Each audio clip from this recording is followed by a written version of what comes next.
Welcome back to another episode of On the Subject. I'm your host, co-founder and CEO of Subject, Michael Villardo, and I am so excited about this guest today. It's actually the first time we've ever met in person. This is an incredible entrepreneur, leader, mentor, and undisclosed subject investor. Stephen Galanis, Mr. 312, co-founder and CEO of Cameo, and former high school hockey legend. Welcome to the show today. Thanks for having me. I think we all need a hype man like that in our lives. I do bring a lot of good energy. I appreciate that. And so I think it's so cool because we have so much in common. Both Chicago suburb kids, played hockey, went to good schools, ended up doing sales at tech companies, didn't really thrive in an employee role, became entrepreneurs. So you're a huge mentor to me, leader, and I love being able to learn from you. And you really inspire many of my leadership tendencies. And so I'd love to just really start it there, is that the way that I first heard of Stephen was my first report at Uber. His name is Dave Solich. Shout out Dave, great guy. He's at Harvard Business School right now. Really brilliant guy. I'm sure you helped him get in there, so congrats to you and him. He let me know, hey, I'm looking at going to a startup. I might leave Uber. And I'm like, totally, hey, do what's best for you. And he's like, it's this company that's inventing the new autograph. I'm like, what does that mean? And he's like, I could be the first employee there. It's a bunch of Duke guys. I knew them through a frat or whatnot. And that was you at 1871. So tell us how that started. Yeah. So much there. Yeah. And David didn't need my help. I think he got into every business school he applied to. I think he was he's a great guy. I think I remember him being like, yeah, I'm trying to figure out between Harvard and Stanford and not bad Wharton options. And everything like that. But anyways, yeah, it was a really interesting time. We had the idea for Cameo, leaving my grandmother's funeral, kind of the last place you think you're going to have your big idea. As you mentioned, I was in sales at big tech. I was working at LinkedIn at the time. And, one of the stories I always love telling that kind of sets up like how Cameo even started is my very first day at LinkedIn. There was a guy, Mike Gamson, who was the global head of sales at LinkedIn. So every non-engineer at the company basically reported up into his org. He was a direct to Jeff Weiner. And he was located in Chicago. He's a Highland Park guy, so from the North Shore, like similar area that we grew up. And, the first day of work at LinkedIn, I think it was January 5th or January 6th, 2015. I remember being in this big kind of auditorium type room at the LinkedIn Chicago office. Gamson is leading this call, but then there's, Blue Jeans at the time, because I don't think Zoom was around yet or we weren't using it. There were Blue Jeans of all the different, sales people around the world watching like this opening keynote. And the first thing Mike Gamson said was, welcome to LinkedIn. 2 years from today, none of you will be doing the job we just hired you for. We know that. We support that. And at LinkedIn, we literally have the profile data to prove that that's true. So our job as a company is to make sure that we're talking to you constantly. We understand what the skill set you need to go be the best version of yourself for this next job that you want, whether it's internal or external. And all we ask is that you crush it every day. And when you're ready to leave, when you're ready for that next job, internal or external, go find someone better than yourself to replace yourself with. And that was the, what Reid Hoffman ended up writing a book called The Alliance. And that was such a foundational story to me, coming from, options trading, where you never would talk about, hey, here's like my other dreams or aspirations. Because if your eye wasn't on the ball, you're trading someone else's money, they just felt like, we need to get somebody else in there. So that philosophy is really important. And the reason I started by telling that story is the day that I left to go do Cameo full time ended up being my exact 2-year anniversary of that. Cool. And I remember writing this letter to my team at LinkedIn. They call it a next play letter when you're announcing where you're going next. And I talked about the idea that would become Cameo. And, my team was really excited about it. I remember even Mike Gamson, because I put this on my LinkedIn. You guys can all read this exact post from real time. And, I remember him sending me an email that day or a couple days later, just being like, hey, Steven, it's Mike. Thanks for the kind words in the post. If I can ever be helpful, let me know. And he was on the board of a lot of Chicago tech companies. 90 days after I left, he cold called me and on the spot led a $500,000, angel investment into the company. Oh my goodness, kind amazing. of in the early days. And we wouldn't have been able to build the company in Chicago and hire people like David and hire people like your brother that also came and worked for us over the years. Like, my two co-founders were in LA. Yeah. I would have never been able to build the business without, somebody like Mike there. And, that was just one of those, really foundational stories. So as far as how the idea happened, we were thinking a lot about a problem that, frankly, isn't too dissimilar from some of the stuff that you're working on as well here.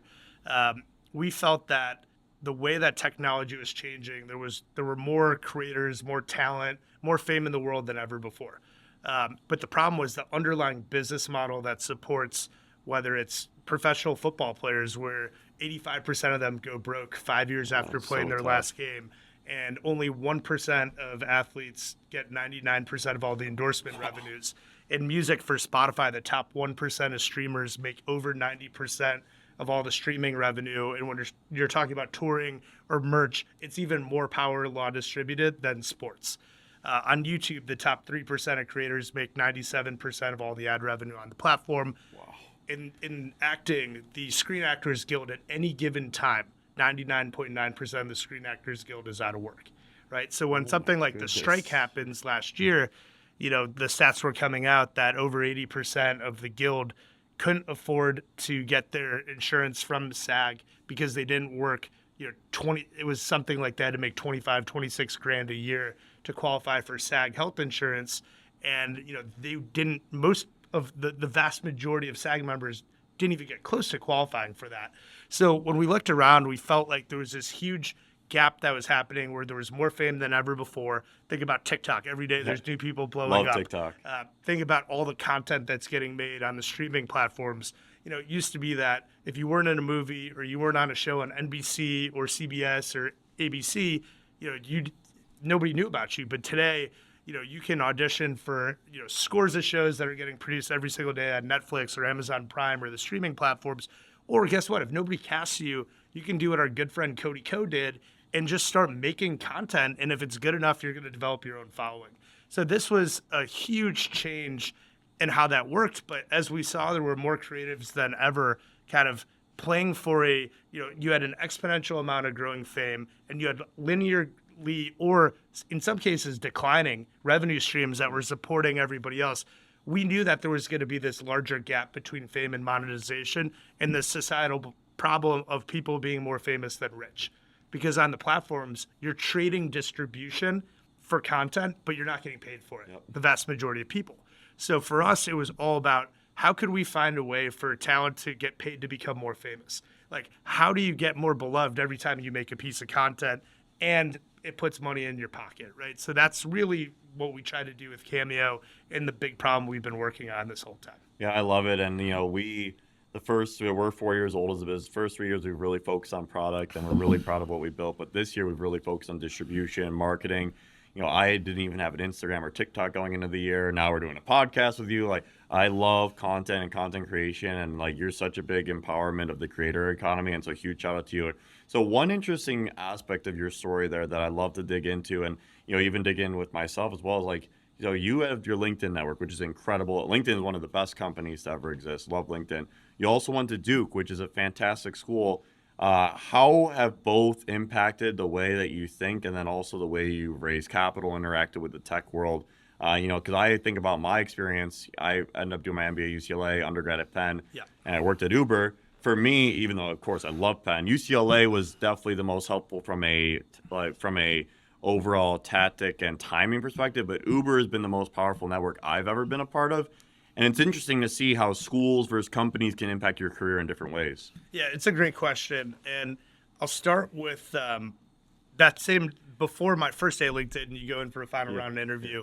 And one thing they used to do at the time, I don't know if they still do it, but it's awesome. They would give you as a candidate something called your in-map.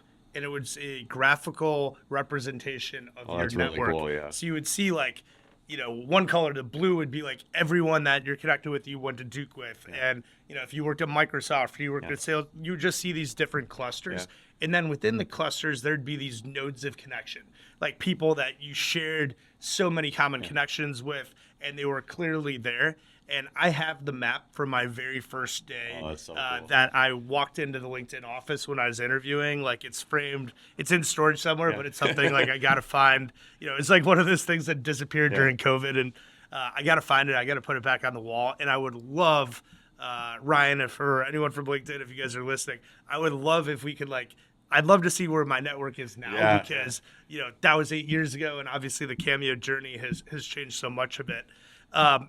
When I talk about Duke, that place could not have been more important or life changing for me. I think the single most important decision in my life was going there for school.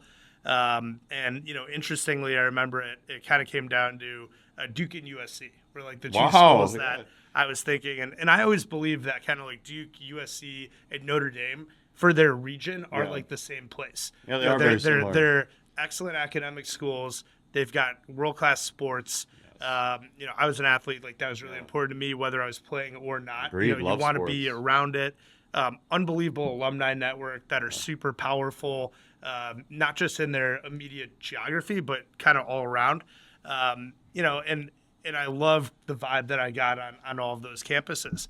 But when I ended up going to Duke, the thing that was so incredible to me was being around like a different level of success than anywhere else. I remember the President Broadhead, who was the president at the time, were in the opening, convocation, and he starts listing off. He's like, there were 10,000 valedictorians that didn't get in this class. Wow. There were X amount of Olympic athletes. There were literally going over all this, and then he's like, and then here's your stats, right, of this group. And on one hand, it really humbles you because you realize how kind of lucky and fortunate you are that out of a huge stack of resumes and applications, and it's the same when you make that amazing hire and all these people apply. So many people that could change the whole trajectory of your company. Maybe they don't stick out on paper somehow. But, one of the reasons I probably got in was Duke needed a hockey goalie the year that I was there. But if I was a tuba player, maybe I wouldn't have been there, right? So you just never know. And the thing that particularly was exciting for me at that period of time was my senior year of high school was the first year where – not the first year, but you basically at that point Facebook was still locked. Yeah. Right. So you had only university. You had to have a .edu address to even be on the social network at the time, right? And I remember kind of fall break, my senior year of high school, all of these guys that I played hockey with and football with came back in town for this big Glenbrook North, Glenbrook South hockey game. And I remember talking to them.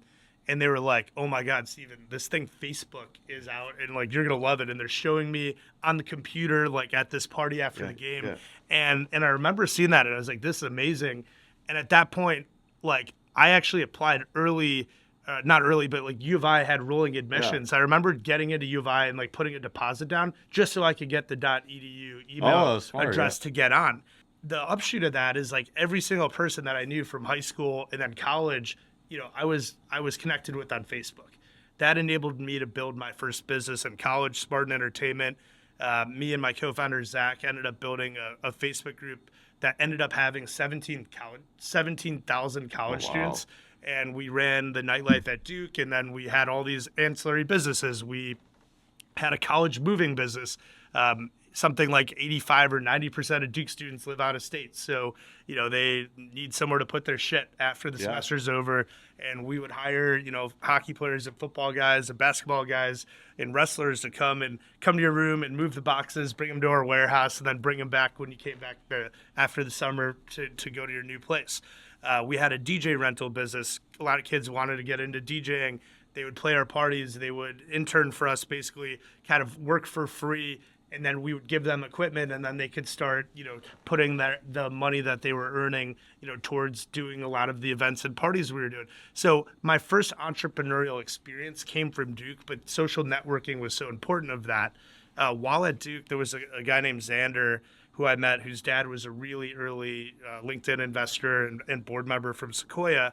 Wow. And, because he happened to be a good friend of mine from freshman year, Xander ended up getting me and a lot of our friends on LinkedIn way before we thought we needed to be. So, that was really interesting because, from that period, a lot of people don't make a LinkedIn profile until they're in the job market to begin with. But because I had a LinkedIn profile from freshman year, like all my college accomplishments were things that were on that resume, living, breathing resume too.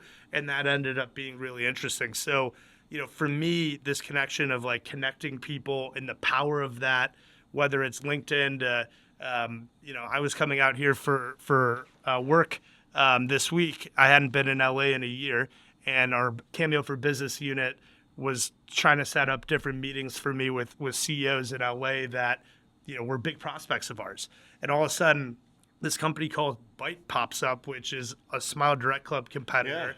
Yeah. And they're like, hey, you're connected with Nick Sarnoff, the CEO. That was my college roommate. It's like, I didn't know that he even had he was at TrueCar forever. I didn't know that he had left. LinkedIn can make it so you never have to know. Like, I don't know where most of my friends work today because in the same way, I don't know most people's phone numbers because it's saved in my phone, right? So that aspect of like getting real-time information on your network is absolutely essential.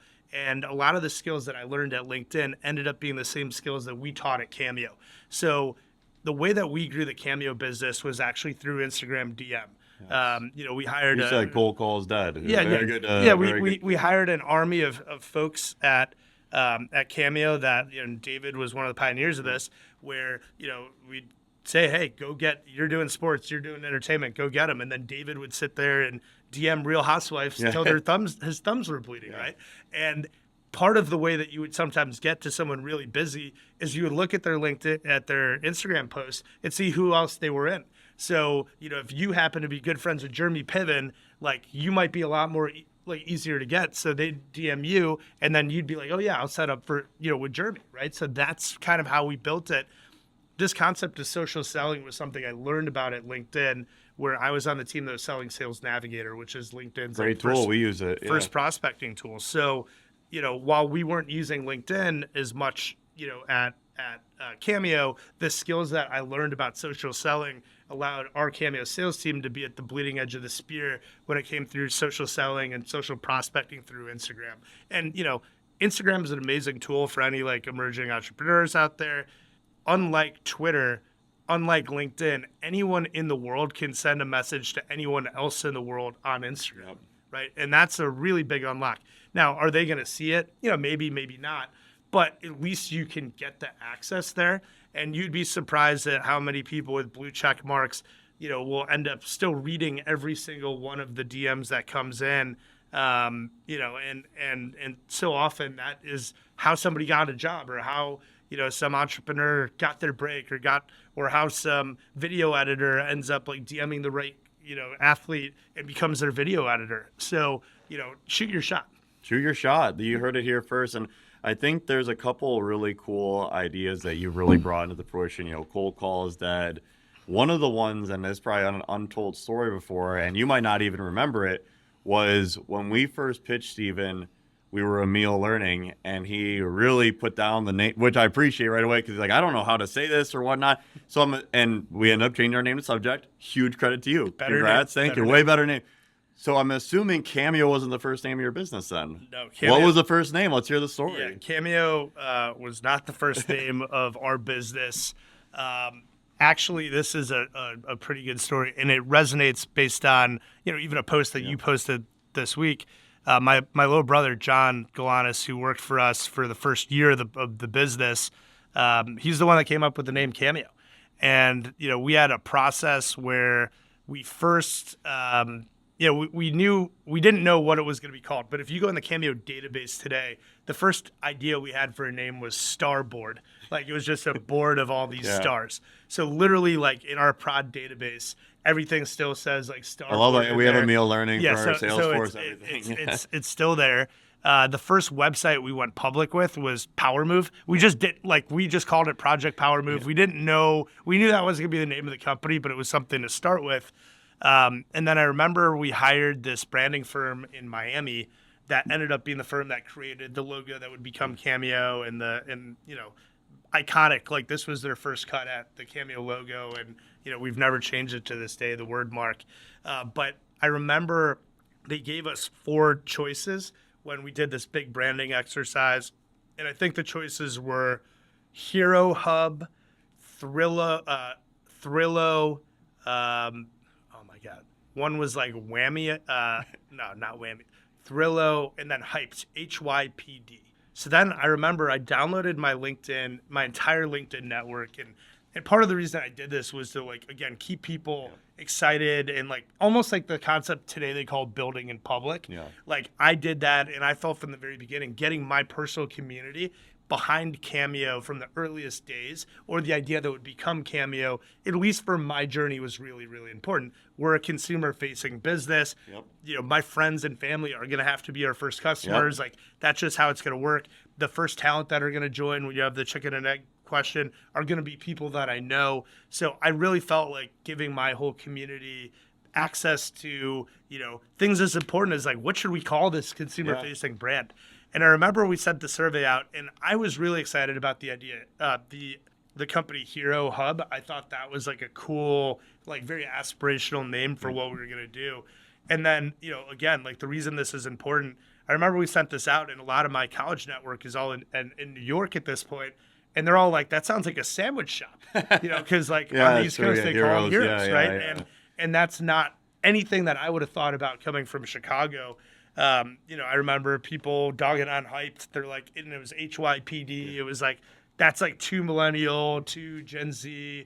Like, we're going to be dealing with like retired athletes. That's like, true. Probably not the right thing. And then Thrillo was something that was like again, we didn't love. So then at that point, you know, my brother was like, hey, I think it should. And when we got the feedback, I had people vote. I did a Survey Monkey with those 4 choices. And we put the 3 new ones, and then Power Move, and Power Move won. Wow. And we knew that was not going to be good because it was already just like a throwaway, you know, filler title. So then, you know, after that, my brother, I remember, was just like, I think it's like, it should be Cameo. Like, that's really what this is. People are making a cameo in your lives.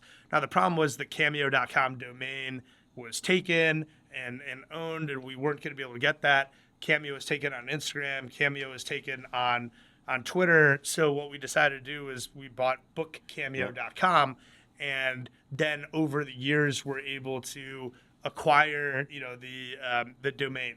You know, crazy story about how we did that for another day. The second podcast he already announced he's coming back in about a year. No, or you know what? I can tell it's interesting, right? Especially when you find the perfect name.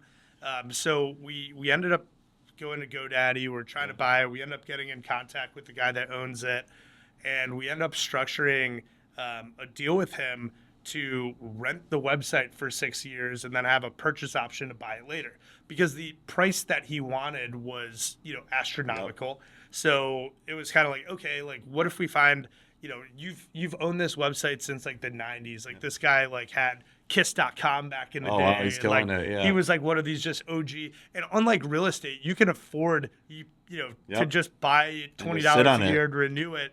You don't need to like. There's no real opportunity cost of it being there. And I remember his friend was like one of the early like video porn pioneers. So when we signed the lease, the only rule was it can't be like video pornography because if we're gonna do that, we're gonna do it with the guy that knows what he's doing there. So yeah, we rented it for 6 years, and just recently, in the last 6 months, we actually finally bought Cameo. Nice, congrats! So we now own the website, which is really exciting. And then I remember on Instagram, the person that had at Cameo hadn't posted since like 2011. You know, and there was one post ever. And, you know, as our brand got bigger and bigger and bigger, we were verified. I was verified. You know, I reached out to one of my best friends who works at Meta, and she happened to, you know, have gotten to be pretty senior at Facebook, a good friend from college. And, you know, and I told her, I'm like, hey, we really love help, like trying to acquire this domain. And because nobody had posted on it, we ended up like, you know, getting it, you know, verified, put it under our name. And on X, we're still, you know, at Book Cameo. There's a producer in LA, and her name is Cameo Wood, and she has at Cameo, and probably once a year I'll DM her. I'm like, what's your price? And she's like, there's no price. And I'm someone, especially with my marketplace, I believe that everybody has a number. Everyone has a price. I will just tell you that the bid-ask spread is still infinite, and we haven't made any progress on that. And I think Cameo Wood has blocked me, but it is always funny We'll keep because trying. so many talent will always tweet out, Yep. "Hey, I'm on Cameo at Cameo." So she has just been getting bombarded, by people tagging her over the years. But so Cameo Wood, if you're listening, we'd still love to talk about at Cameo. Help them out. Yeah, we had a similar journey. We were hiemil.com, and you had said, hey, everyone needs to know how to pronounce your name. I don't know if it's Emily, email, great advice. And then we went through a similar branding exercise. We went down to Symmetry, Finch, I believe one other, and Subject. And Subject.com, shockingly enough, was the easiest domain to get and the best name. Yeah. And so we've never looked back, but we still are Try Subject on a lot of our socials, which I don't love, but we're going to figure it out. Another parallel I definitely wanted to make sure we were able to chat is that you're Mr. 312. I'm Chicago Velardo. I am in LA now, so it's a little bit a little hypocritical, but I love Chicago and it made me the person I am. You spent a lot of time in Chicago and Miami. Can you talk about that? What your journey to Florida was? It sounds like you're back in Illinois, but you're also bouncing back and forth. Yeah. And did you ever consider LA? Yeah, so historically, I split time between Chicago and LA because my two co-founders, Devin and Martin, were in Venice and Bel Air, respectively. Our two offices historically have been Chicago and LA. LA is an extremely important market for us. Yeah, makes sense. Chicago's home. So, once we got funded by Gamson, a big part of that was like to build this and build it in Chicago. So we, ended up expanding at 1871, like when David joined. Yep. And, I think even your brother then joined in the next office. Aberdeen. In Aberdeen. Yeah. So we ended up having these, pretty like iconic spaces in Chicago that really were a center of culture. And one of the reasons Chicago was so important was I was thinking about people like ourselves that maybe love sports or love entertainment and love content. And when I was coming out of college, there was not a company that I could have worked at to go do those things. Yep. Like I could have worked at Groupon, I could have done what I did and been a trader, but there just wasn't like, creator economy, consumer video, social video, that those just weren't jobs that existed in Chicago. And when you look at the entertainment business, like the two guys that run Endeavor, Ari Emanuel and Mark Shapiro are North Shore guys. Yeah. Right? Like they're both, they went to like New Trier and Gilbert North, right? Love and these are guys that had to leave and had to go to LA and be in the mailroom at UTA or go to New York to get into those type of businesses. But there's so many, and I had a lot of friends that ended up moving out here or moving to New York to go do it. But I really wanted to be part of the solution and build a business to help kids actually stay in the Midwest that wanted to. No, I love that. And, and there's a lot of kids now that came up through us right out of college, first job, that have now gone on to found other companies or do other great things that just because they saw Cameo work in Chicago, they felt it was okay to stay there. Yeah. And, the other thing that was really exciting about what we were doing is in Chicago, everybody was kind of aligned with our business from the beginning. Like it was exciting for the whole community. So exciting. That's how I got to meet you. That something like Cameo could exist in Chicago. And in LA, the reality is if Ari invests in something early, then like UTA is probably not going to want to use it, right? So there's just so many more competitive egos here in the space that I'm in that by us being in Chicago and hiring people that didn't come from the talent agencies or didn't come from the record labels or didn't come from the studios, like these are people that just love sports and entertainment but had no network. Like they weren't scared to DM that person that might have been, if they were in LA, like, oh, I was in the mailroom or I was on the desk of this agent. And if he hears I went behind his back and DM the talent, he's going to kill me and blackball. Yeah. Like there just wasn't that fear when Nick Coutret's coming in and straight out of Villanova and he's just cranking away and saying like, hey, I want to go and I want to be the most connected person in Hollywood, right? And he could do that from Chicago. Yeah. So that was important. As far as your question on moving, COVID was a really challenging time. I think as a leader, we had built this incredible in-office culture in Chicago, and we just opened our new HQ, HQ2 in LA. We'd taken this like awesome Snap office in Venice. It was a place that would have been able to host 75 to 100 people. We probably had 30 or 40 in LA at the time, and we probably had 100 or so, 100, 125 in Chicago. So we had two great dynamic offices. We moved into the LA space Feb 1, 2020. And our Chicago HQ, interestingly enough, at our Christmas party, at probably December 12th of 2019, the owner of the building, Dave, comes up to me and Adam, my chief of staff. He's like, boys, I got some good news and some bad news.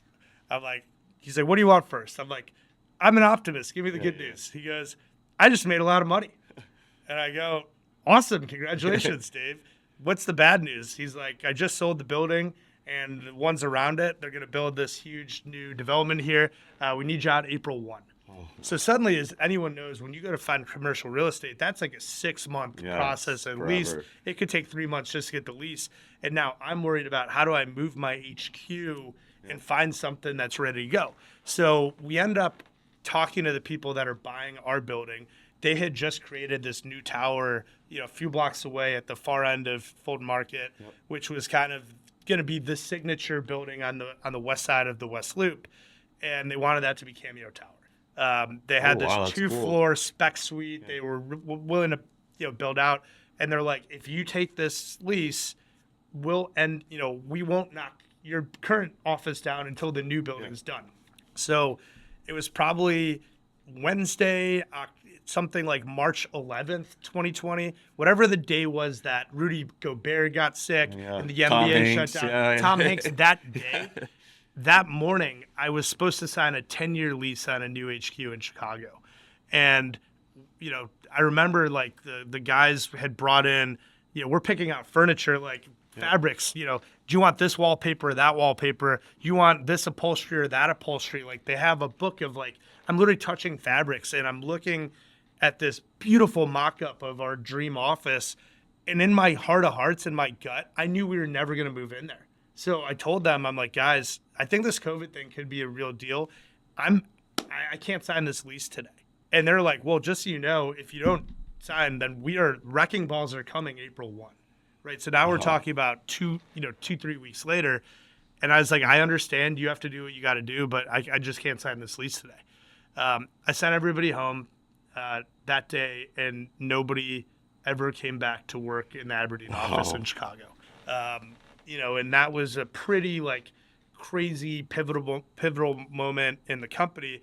So instead of having a 10-year real estate liability when COVID started and remote work is at least starting to work for us at that point, I had to make the really big decision here of do we open it up? Do we keep hiring in LA and Chicago only, or do we open it up? And I remember right before this happened, one of our employees that had always been a great star employee for us, she mentioned that, her boyfriend or fiance was getting a job in Minnesota. I think she was going to go work at, the guy was going to go work at Mayo Clinic. Yeah. And she was asking, can I move to Rochester, Minnesota? And we had to make this, and this is February 2020. We didn't allow any of our talent people not to be in Chicago. She'd been with us for a few years, and we were like, yeah, sure, I guess that works. And I'm happy I did, because she ended up continuing to be a good contributor for a while. But a month later, it wouldn't have mattered. Yeah. Right? And then what we started to see is COVID got really bad in LA and Chicago. People started moving. Yep. So I had 125 people in Chicago. But even as the business expanded and we ended up at 357 people, we had less people in Chicago after 3xing the size of the business after COVID than before. Because so many people had moved. It was crime, it was the lockdowns, it was not being able to enjoy the great amenities. I remember spending a 90-day period here, starting the day before the George Floyd murder, and then the riots happened, and the beaches were closed in LA. You couldn't eat outside. I remember I would go from Venice to Sunset Plaza, and it would take me 15 minutes. Yeah, right. And that was one of the nice things. Yeah. And then on top of that, we had this Venice office, but as we were hiring people, we ended up hiring people that lived in Glendale and Orange County and back in the day, you would only work for Cameo in LA if you worked on the west side because our office was in Venice. Yep. So suddenly, if that didn't matter, then it's well, if you're hiring people in Newport, can you hire people in in San Francisco? And if you're hiring in SF, shouldn't there be people in New York? So it just ended up spreading out. And for a variety of reasons, I decided to move to Miami during that period, and I've been I a love resident. Miami. Yeah. I've been a resident down there for a while. A lot of my peers and mentors and guys that I really look up to, we all kind of moved together at the same time. So for the last year, what I've been doing is commuting into work, and I take the 6:20 a.m. flight every Monday, not during the summer because you kind of stay out of Miami in the summer. I'm in the office in Chicago at 9:30 in the morning. And then I used to do Fridays too, but I couldn't get people consistently to come in on Fridays. So then I would take the 6:46 p.m. flight and land in Miami at 11:10 every single Thursday night. That's awesome. And I've been doing that for a year. As far as like our back to work policy, we didn't, at the time I started doing that, I didn't force anyone to come back, but I just said, guys, I'm going to be here. Yeah. I'd love to see you. And a lot of the people that are still with us, they came up like through through the Cameo program in the old office, and their best friends are people that they've worked with. And then some of the people that have joined since COVID, this was maybe the most connected they've gotten. And, we're real happy that 2 weeks ago we moved into our new global HQ congratulations. Looks amazing. in Fulton Market, and it's even cooler than the old Aberdeen space. So next time you're in Chicago, you're going to have to check it out. Wait. And, and as I told everyone, like, work from home is always going to be important at Cameo. But consider this your home. Like, we created a space that feels like home. It's better than your home. It's going to be more. It's going to be easier to do whatever you want. Whether it's like eat. You're right in the middle of the Fulton Market. Whether it's host events. Like if you're on a charity board and you need some space to do a cocktail party, do it at your home, Cameo, right? And that's something that as we're rebuilding the company, we're really trying to exclusively hire. In Chicago to be in person. And then, our second hub would be LA because that's the second market we have. And it's always been important to our business. And then New York is the other place that, talent historically, makes a lot of sense for our business with Cameo for Business, selling, in the media space. Those are really the three markets that we're trying to prioritize. I love that. And we've been really passionate about in-person forever. And, we were a little bit flimsier during COVID, to your point, but I think we share that aspect that the sports, the camaraderie, being in the arena, not trying to be too hyperbolic, but like being in the arena together is important. Being together is a lot of fun, and being able to travel and be with your teammates. And one other thing I think that's so important, Michael, about this is we just saw objectively performance in certain parts of our business get worse. Agreed. In December 2021, I got really frustrated with the pace of new talent onboarding that our sales team was doing. And we had about 90 people doing sales at that point. And I remember finally getting so fed up that I made everybody fly to Chicago for 1 week to work out of a space in 1871. And, this was still COVID was going on. I think the second vaccine had happened. People had to test all the bullshit that you had to do back then.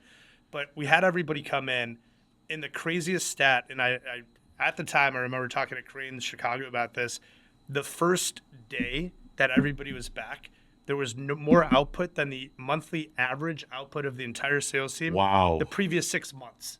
Wow. Right? So I agree. I believe this all the way. 1 day equaled 1 month, right? And that's what it is in a startup. You have to do that. And then I think about the tax, not just paying all the salaries, but just people and everybody thought they were working hard, but there's just, as iron sharpens iron. Yes, and when you're next to that person, and even from a learning perspective, if you're some new SDR coming to work for us and you DM, some TikTok star that you're obsessed with, and they're like, let's chat now.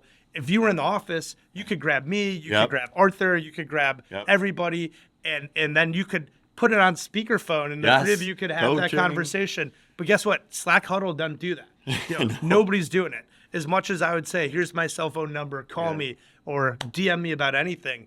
You know how many ideas would come to me via Slack at that point, right? So I had to do things like Cameo Calls, which was our celebrity meet and greet product, where I would go solicit 1 hour a week, 2-minute Shark Tank pitches from our whole employee base to just be like, hey, what's going on? What am I missing? Because that's the equivalent of tapping me on the shoulder in the office right now. So, and again, I don't think it's any fault of that cohort of employees' own. It sucks what happened during that period, But when I look at the people that I have that have remained with us through, the rifts and the good times and the bad times, almost all of them are people that actually started with us like before, at least on the go-to-market side, are people that started with us before, we were fully remote. And that DNA, as we're rebuilding the company right now, is truly palpable. Yeah, and I think there's one piece I definitely want to be able to elaborate on there from your end, and I've had a big reckoning with myself on this, is that the real culture building is being deliberate and being with small groups and individualized teammates. Like you probably traveled with Nick quite a bit and some of these other incredible teammates of yours. Throwing the parties and being able to bring people together is awesome, and everyone loves having a great time. But then one person leaves 2 months later, and you're like, okay, was it that good of a time? The one-on-one in the pit grinding, those stories of you closing a deal at this time, those bring more friendship, camaraderie, and loyalty than anything else in the world. And I'm really, really lucky to have. We have a handful of teammates that have been with us for about 3 years now, and those folks, I really hope and believe they could be with us for 10 years. And hopefully more people come along the journey, but all you need is a few loyal ones. Oh, by the way, random anecdote, I see you're wearing the KP shoes. Those are great. Shout out Klein and Perkins, both investors are. I know we have to be wrapping up somewhat soon, so I do want to make sure that we can end with an incredible question, because your passion is so infectious. Love getting all the learnings in place. You said something that really hit home with me, which is like your decision to go to Duke was the most important decision in your life, and I couldn't agree more with you. We love education here, and we're all about how do you make education a 40-year decision, not a 4-year decision. If you were to go back and speak to that 16, 17-year-old Steven Galanis, obviously things have gone really well for you. What would you tell that Steven to double or triple down on, and why? Well, the one thing that I never learned how to do, and I had regrets about it always, because it's one of those things where it's like, I remember thinking about this at the beginning of Cameo, and then at year 2 and year 3, and now I'm at year 8, right? Leading a tech company. When you don't know how to code. That's where I thought you were going to go. I completely agree. When you don't know how to code or you're not technical, it's literally like you're just blind to a really important part of the business. And I've been very fortunate to have a super technical, talented co-founder in Devin that could literally be half of me. And then, subsequently a number of, awesome technology executives that could see around corners that I couldn't do. And this started with Chaz Jin, who was our, VP of engineering, and, people like Rob Post, our former CTO, and most notably, Dom Scandinaro, who's the world-class CTO that, has been leading Cameo, for the last couple of years on the technical side. But I completely depend on their expertise, on their input.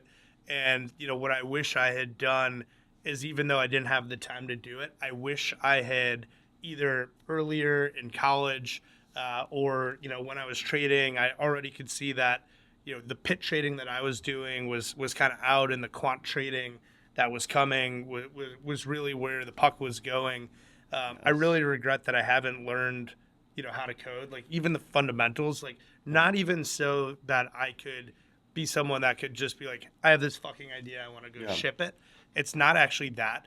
It's just it's just I'm actually illiterate when it comes to, technology. And that's something that, really I think limits me in some ways as a CEO. I have other strengths that make up for that.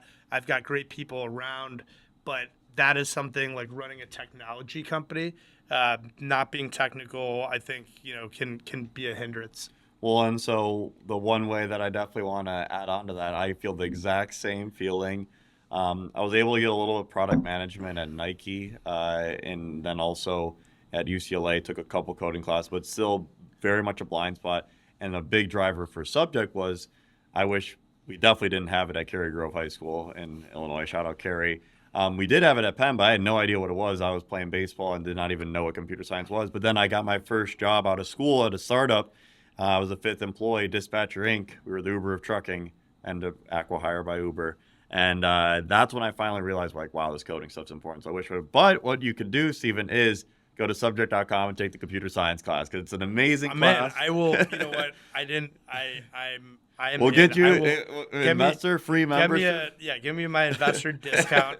I would love to try it. I'd love to give feedback. But this is, and the thing that's great is that the internet truly has enabled anybody to learn anything that they want right now. So nobody should feel like because I haven't done that yet, it's not ever going to happen. For me, I know how I learn, and I learn best when I can just go super, super deep on something in a relatively short period of time. And, at some point, I will learn the skill set. And, maybe it'll be today and maybe it'll be with subject. He's learning with subject. And everyone else, please click on the follow, click on the subscribe. We're really trying to boost our YouTube and Spotify numbers. You can continue to listen to incredible entrepreneurs, leaders of industry like Stephen Galanis at On the Subject. I'm your host, Michael Villardo. Thank you so much for another incredible episode, and thank you for joining us today. Thanks for having me.